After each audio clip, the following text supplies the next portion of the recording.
और जब देश आज़ादी की ओर आगे बढ़ रहा है तो हमारा स्वतंत्र भारत कैसा होगा, उसका क्या स्वरूप होगा, तो आखिर इसका एक नियमावली बननी चाहिए, एक संविधान बनना चाहिए।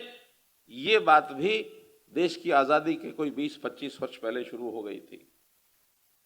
बहुत से अग्रणी लोग जो आज़ादी की भूमिका में अपना योगदान कर रहे थे, चिंतक थे, चिंतनशील होने के नाते स्वाभाविक है कि अगला प्रारूप उनके सामने ये आना चाहिए। कोई भी समाज किसी दिशा के बिना आगे बढ़ता नहीं है। अगर हम प्राचीनतम समय में देखें तो हमारे संत महापुरुष, हमारी जितनी भी सांस्कृतिक ऐतिहासिक चीजें, जितनी हमारी परंपराएं, जितने हमारी गर्व की बातें, उनको लेके आगे बढ़ते थे। राजा महाराजाओं के समय भी समाज को बहुत बड़ा स्थान दिया जाता था। उस समय गणतंत्र रूप में चाहे छोटे छोटे गणतंत्र होते थे तो भी जनता के साथ मिल करके चलते थे, जनता का सुख दुख हमेशा ध्यान रखते थे। और जब देश आज़ादी की ओर आगे बढ़ रहा है तो हमारा स्वतंत्र भारत कैसा होगा, उसका क्या स्वरूप होगा, तो आखिर इसका एक नियमावली बननी चाहिए, एक संविधान बनना चाहिए। ये बात भी देश की आज़ादी के कोई 20-25 वर्ष पहले शुरू हो गई थी।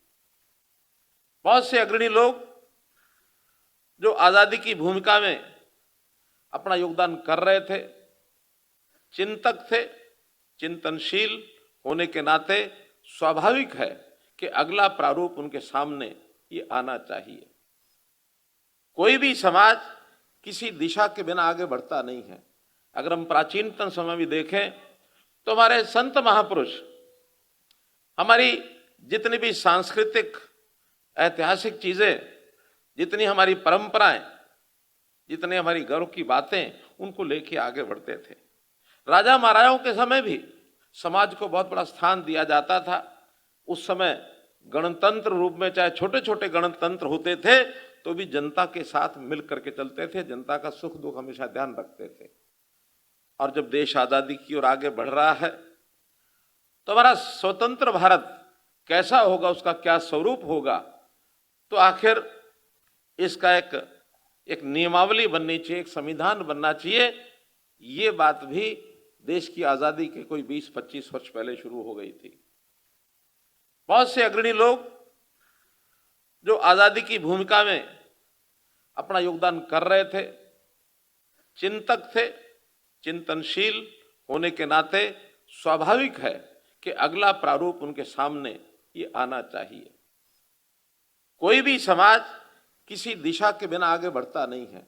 अगर हम प्राचीनतम समय में देखें तो हमारे संत महापुरुष, हमारी जितनी भी सांस्कृतिक ऐतिहासिक चीजें, जितनी हमारी परंपराएं, जितने हमारी गर्व की बातें, उनको लेके आगे बढ़ते थे। राजा महाराजाओं के समय भी समाज को बहुत बड़ा स्थान दिया जाता था।